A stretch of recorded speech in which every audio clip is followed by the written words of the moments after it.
Son las 6:57. Buenos días, dominicanos, dominicanas, ciudadanos y ciudadanas del mundo.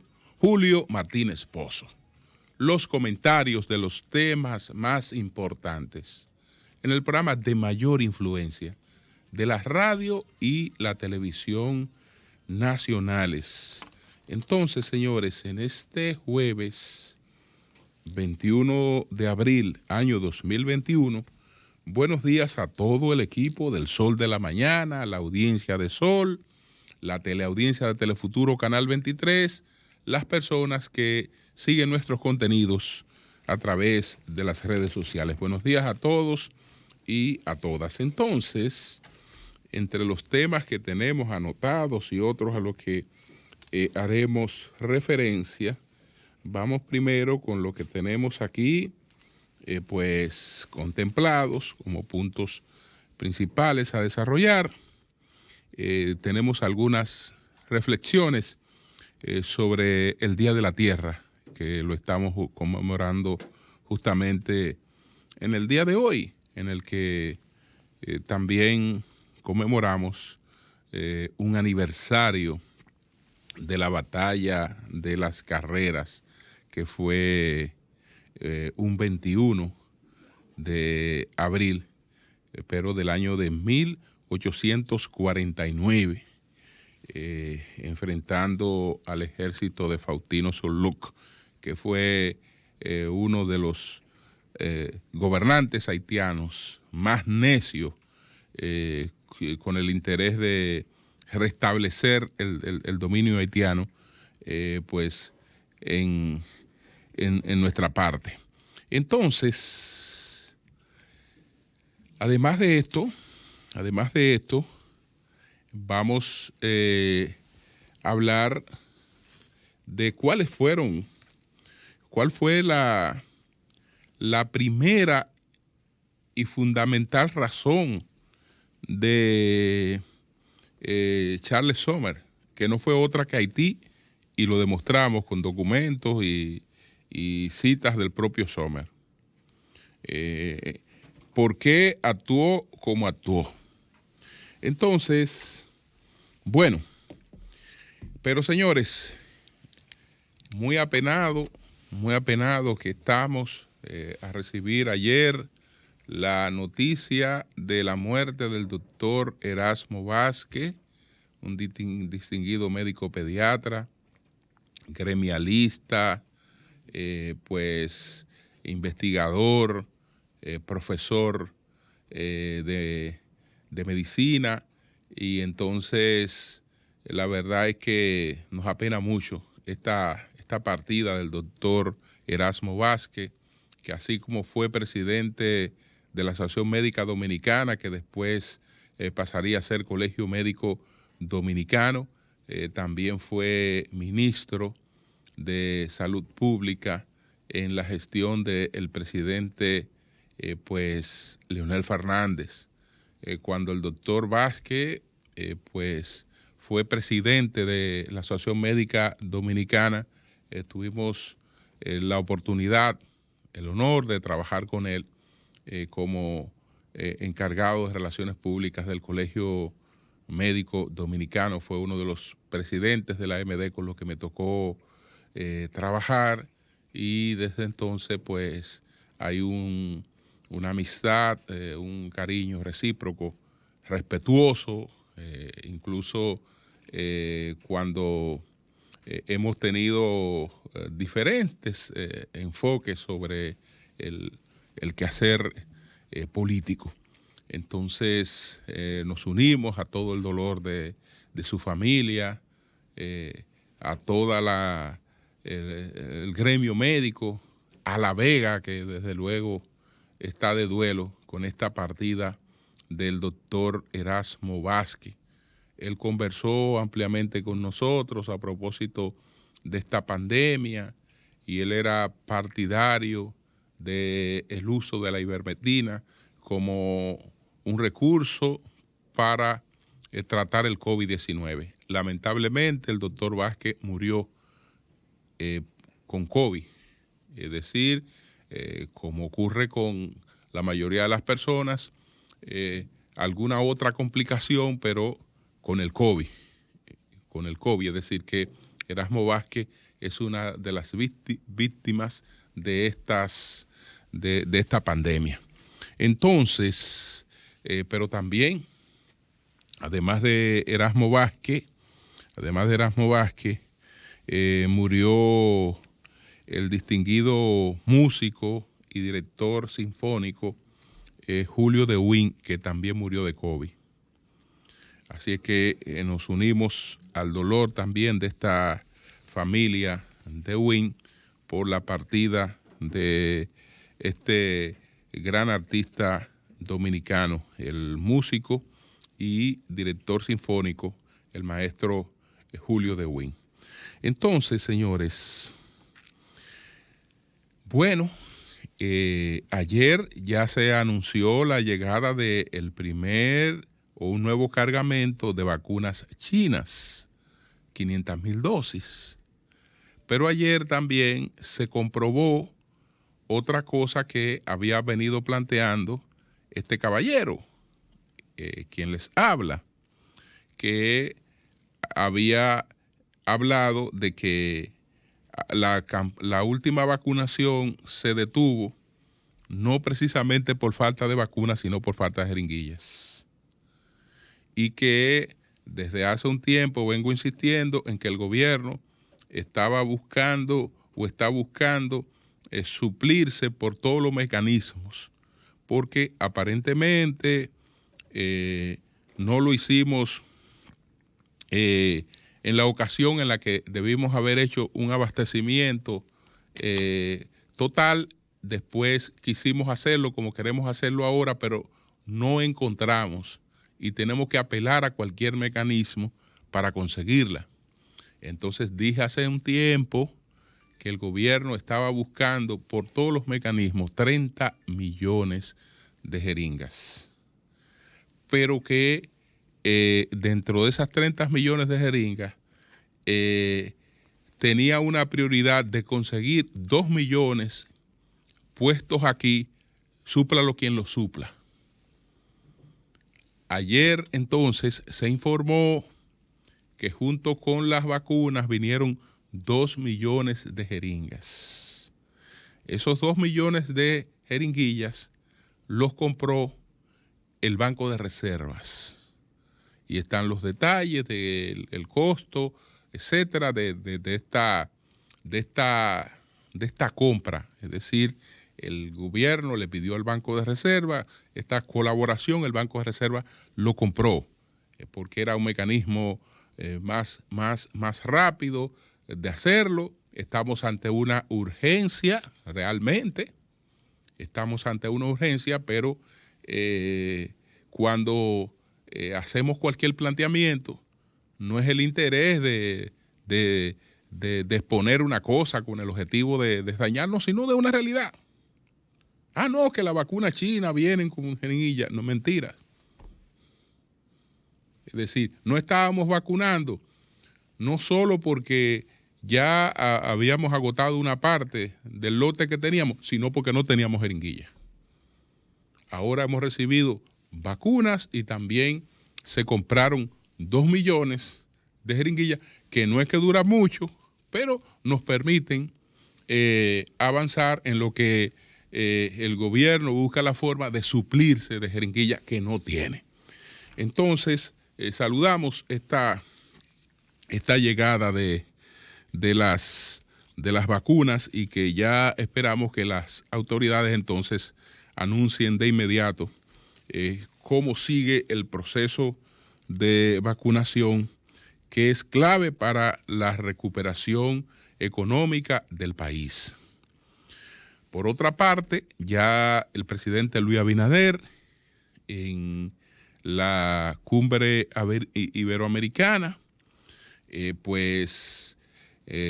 asumió la presidencia, la secretaría pro tempore, que la integran 3 países, pero desde luego la encabeza el país que va a ser la sede de la próxima cumbre iberoamericana.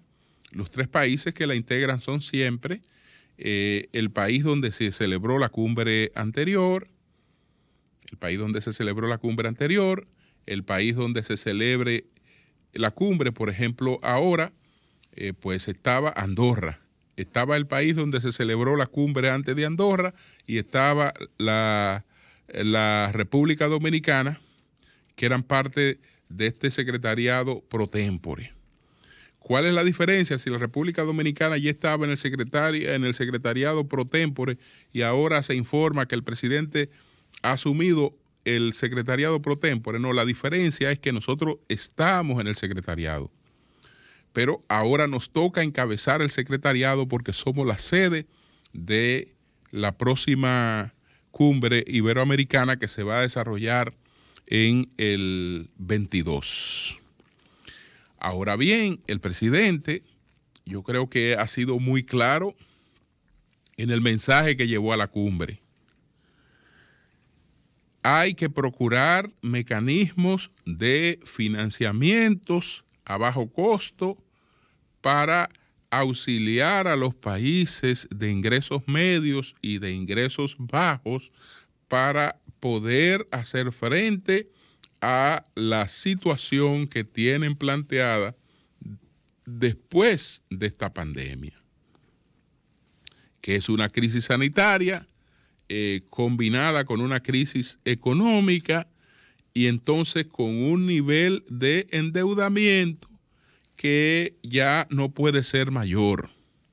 El de la República Dominicana ronda el 70% de su Producto Interno Bruto.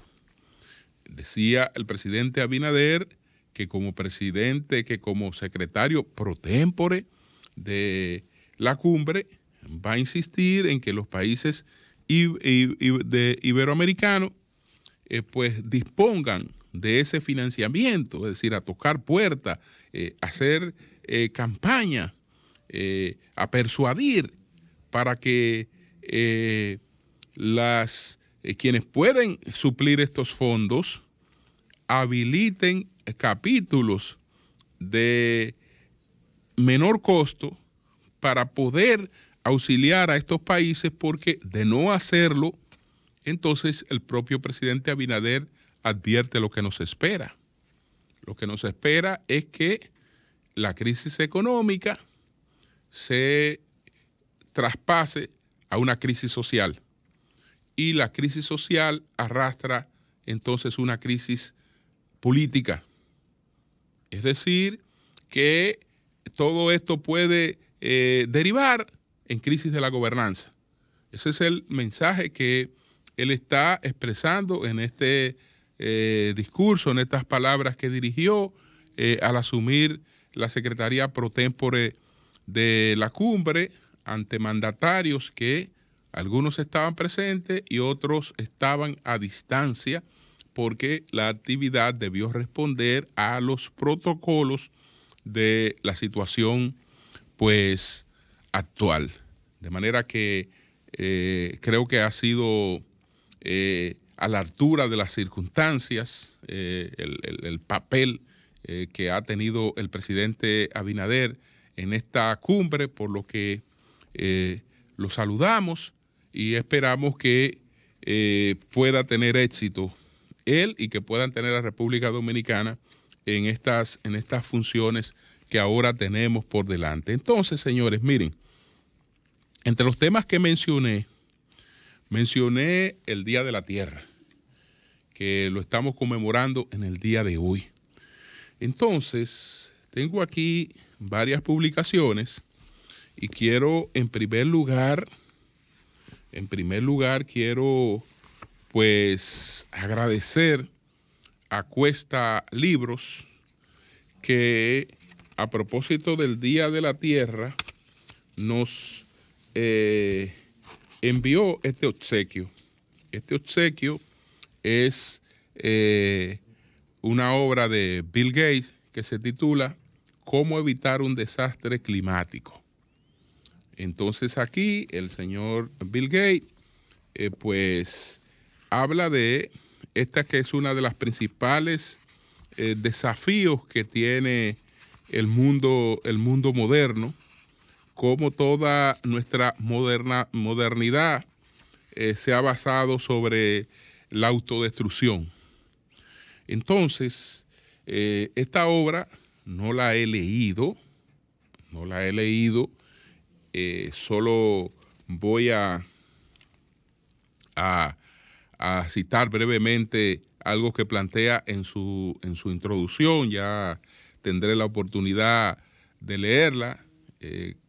Siempre que comento o hablo de alguna obra, lo hago después que la he leído y la he subrayado bastante. Es decir, que no me gusta hablar de obras solo porque veo la introducción o veo la portada o veo sino que cuando ya me he ocupado realmente de leerla, de estudiarla y de comparar los datos con lo que se plantea en otras fuentes. Pero, entre otras cosas, dice Bill Gates que hay dos números relacionados con el cambio climático que conviene conocer. El primero es 51.000 millones. El segundo es 0. 51.000 millones es el número aproximado de toneladas de gases causantes de efecto invernadero que el mundo aporta cada año a la atmósfera. Aunque la cifra puede aumentar o disminuir ligeramente de un año a otro, por lo general tiende a crecer. Esa es la situación de la actualidad y por ahí arranca. Entonces, agradezco esta obra y ya me ocuparé bien de leerla. Así que gracias a Cuesta. Pero a propósito del tema, yo tengo dos obras aquí que sí he leído y reitero mi recomendación, que abordan precisamente este tema de pues el calentamiento global, el peligro del exterminio por el calentamiento global, que es uno de los temas en los que se consagra en gran medida el trabajo de Noam Chomsky. Es uno de los temas porque también en su caso está el tema del armamentismo y más reciente lo que él llama la destrucción de la democracia. Entonces, él es de los que entiende que estamos ya metidos plenamente en una era de destrucción, que sería la sexta era de destrucción que se denomina el antropoceno. Entonces, él explica, ¿qué explica Chomsky sobre esta era de destrucción, ¿no? Producto de esta misma situación del calentamiento global? Él dice lo siguiente, está ampliamente reconocido que nos encontramos en un sexto periodo de extinciones masivas. El quinto hace 66 millones de años. Se atribuye por lo general al impacto de un gigantesco asteroide contra la superficie de la Tierra, lo que supuso el final del 75% de las especies del planeta. Este acontecimiento puso fin a la era de los dinosaurios y allanó el camino al apogeo de los pequeños mamíferos y en última instancia de los humanos hace unos 200.000 años. No nos ha llevado mucho tiempo inducir esta sexta extinción, la cual se espera que sea de una escala similar a las anteriores, aunque distinta en cuanto a su componente instructivo. En las extinciones masivas que precedieron la existencia del ser humano, el tamaño corporal no estaba correlacionado con la extinción. Se trataba de algo así como una aniquilación en igualdad de condiciones, independiente del volumen del cuerpo. En la sexta extinción, en marcha y provocada por el ser humano, los animales de mayor tamaño morirán desproporcionadamente. De hecho, supone la superación de un récord que se remonta a nuestros ancestros protohumanos. Y por ahí sigue explicando pues toda esta situación Noam Chomsky en esta obra que se titula Cooperación o Extinción. Pero además de Noam Chomsky y de esta obra de Bill Gates que leeré, hay otra obra que para mí es formidable, de un pensador que he citado varias veces aquí, que es Wendell Berry. Wendell Berry era un profesor de la Universidad de Nueva York que hace más de 50 años se retiró de la cátedra universitaria y se fue a su natal Kentucky. Lo que se entendió que era una locura para un científico, para un escritor que dejara la urbe neoyorquina para volver a su entorno rural. Pero desde ese entorno rural se ha convertido en una de las voces más influyentes, en uno de los pensadores más influyentes que tiene Estados Unidos. Y no solo por su pensamiento, sino por lo coherenciado de su pensamiento. Pudiera alguien entender que incluso él llega a radicalismo. Este caballero, que es uno de los hombres más leídos que nos podamos encontrar en estos momentos en los Estados Unidos, nunca ha escrito pues una palabra que no sea escrita a mano. Todo lo que ha escrito lo escribe a mano. Nunca en su vida ha usado un ordenador. Nunca en su vida ha usado un ordenador. Su criterio, mientras dependan de materiales que se obtienen con una explotación de minas de carbón abierta, no los usa. Y además entiende que no son necesarios, por lo menos en su caso. Entonces, él insiste mucho no solo en el sustento de un discurso que nos encanta. Yo soy ambientalista, yo soy feminista o yo soy antifeminista, yo soy esto, yo soy aquello, y nos encancillamos y nos metemos en unos discursos, pero en todas sus indagatorias, él a veces encuentra escasa correspondencia entre los discursos y las cosas que hay que hacer realmente para revertir esta terrible situación en la que se encuentra la Tierra. Entonces, déjame ver si encuentro una cita. Bueno, vamos a citar esta parte de lo que él plantea aquí, el señor Wendell Berry. Si está preocupado por la proliferación de residuos, puede fundar una organización en tu comunidad para hacer algo al respecto. Por supuesto. Pero antes de organizarte y mientras te organizas, recoge unas cuantas latas y botellas.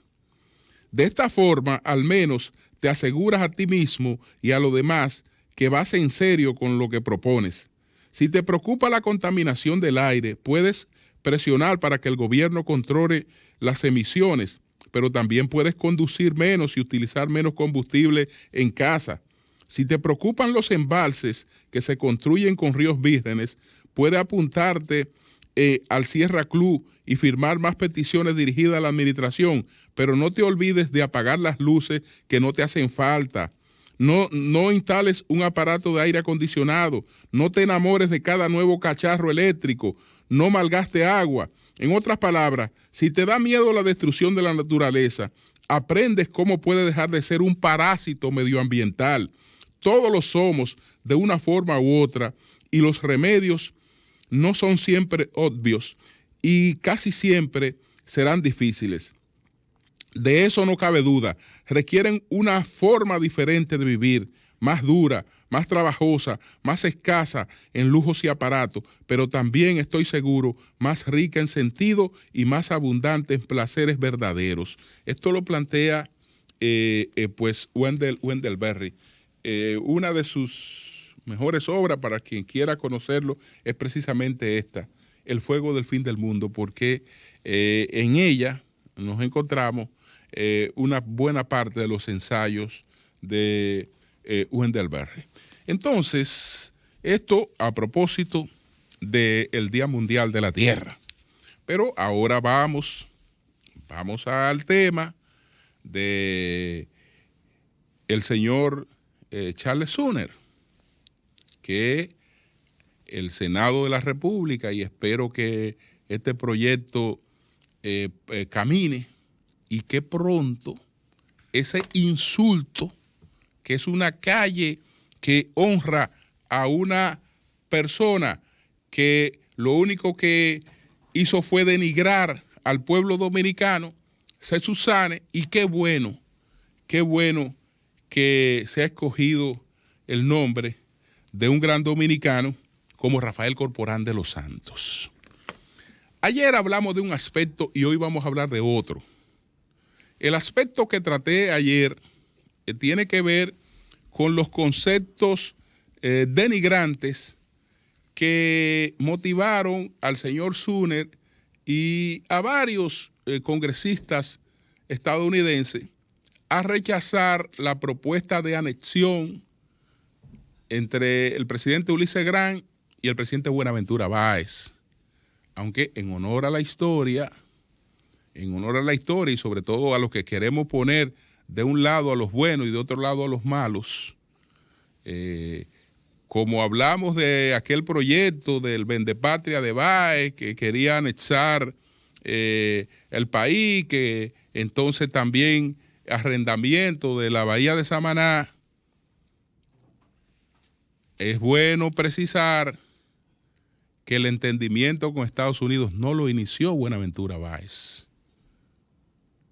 El entendimiento con Estados Unidos lo inició un presidente azul llamado José María Cabral.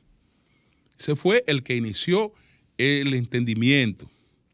En gran parte de su carrera política, de su actividad política, Báez era antiamericano. Es decir, no buscaba vínculos con Estados Unidos porque en Estados Unidos existía entonces la esclavitud. Buenaventura Báez es hijo de una esclava. Es hijo de una esclava y la formación que tenía, porque se forma en Europa viviendo acontecimientos como el de la Revolución Industrial, la todavía fresca lo de la Revolución Francesa, es decir, él no concebía una sociedad en la que existiera la esclavitud. Por eso tenía una antipatía por los Estados Unidos. Después que es abolida la esclavitud en los Estados Unidos, hay una postura de Báez que cambia con relación a los Estados Unidos. Pero insisto que estas negociaciones con Estados Unidos, que Báez la llevó un poco más lejos, quien la inició fue José María Cabral. Incluso José María Cabral estaba de acuerdo con la anexión. La comisión que envió el presidente Ulises Grant a la República Dominicana y Haití para llevar un informe al Congreso, de la que formó parte el principal líder abolicionista de los Estados Unidos, que era Frederick Douglass, se entrevistó con José María Cabral, y las condiciones de José María Cabral para apoyar el proyecto de anexión fueron dos. Que Buenaventura Báez no mandara, es decir, si Buenaventura Báez no es que va a mandar, yo acojo la anexión. Y segundo, y esto apenas decirlo, reclamó una compensación económica. Un líder azul reclamó una compensación económica. Algunos se van a extrañar. Ah, bueno, pero y entregarle al presidente Salgué, al presidente Salgué, entregarle a Salvani, al expresidente Salvani, no fue a cambio de una compensación económica. No hubo un pago del presidente Salgué de $5,000. Y después pues, fusiló a Silvian Salvani. Entonces, por esa parte, entonces está ese aspecto. Pero en el caso que nos ocupa, que tenemos la novela aquella de la viña de Nabó, de Summerwell, donde nos cuenta cómo este personaje que se llamó Charles Sumner fue un hombre clave para que no se enajenara la soberanía de la República Dominicana y que nos defendió, y etcétera, etcétera. Cosa que ya posteriormente, cuando se encontraron los papeles desclasificados con los que ha trabajado abundantemente Bernardo Vega, entonces nos encontramos con muchas otras cosas. Muchas otras cosas ahí nos encontramos. Entonces, ayer, por ejemplo, yo citaba cosas que son generalizaciones, pero ¿por qué se producían esas generalizaciones? ¿Cuál es el producto de esas generalizaciones? Por ejemplo, cuando él hablaba en plural, no se refería solo al pueblo dominicano. Cuando decía, no debemos absorber ni anexar a esos países negros con todas sus lacras y enfermedades físicas y espirituales, sino dejarlos ser entes independientes para que sigan por su cuenta experimentando con su autogobierno. Ahí podemos decir, no, pero el hombre está hablando en plural. Fíjense que él se está refiriendo a pueblos de América, no solo está el caso de la República Dominicana, sino está el de Haití. Pero él hacía la generalización por su compromiso de autoprotección a Haití, que él mismo lo confiesa. Él mismo lo confiesa porque él era el protector de Haití. Pero que esto yo no me lo invento. Es una confesión que él mismo hace, porque él era el autoprotector de Haití. ¿Quién fue el que redactó el proyecto de reconocimiento de Haití en el Senado de los Estados Unidos? ¿Quién fue que lo redactó? ¿Quién fue que hizo el lobby para que eso tuviera aprobación? Lo redactó, lo promovió y lo llevó hasta el final. Precisamente Sumner. ¿Y por qué hizo eso? Él mismo lo confiesa. Él dice, miren, aquí lo cito a él. Usted debe de excusar mi compasión con los haitianos, que data de mi niñez. Mi padre estuvo en Haití poco después de salir de la universidad y sus cuentos sobre esa gente están entre mis primeros recuerdos. Desde entonces, los haitianos han estado casi bajo mi tutela. Eso dice el señor Sumner. Entonces, como los haitianos, que él mismo dice que han estado bajo su tutela, entendían que el proyecto de anexión a la República Dominicana era un proyecto realmente inconveniente, entonces ellos pues articularon, pero todo eso está documentado. Ellos articularon todo el lobby para impedir que el Congreso de los Estados Unidos aprobara el proyecto de anexión. Y ese lobby no solo incluyó el Congreso, sino también la prensa americana. Y entonces, el que estuvo a cargo de ese lobby fue un diplomático haitiano con el que coordinó todo esto, que se llamó Stephen Preston.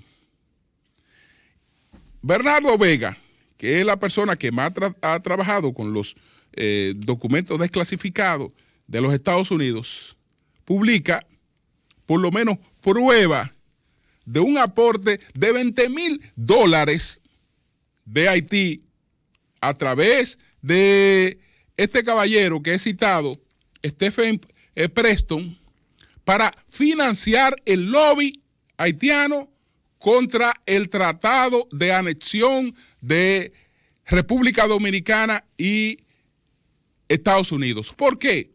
Porque Suner entendía, y entendían los haitianos, que eso era un peligro para la sobrevivencia de la República Haitiana.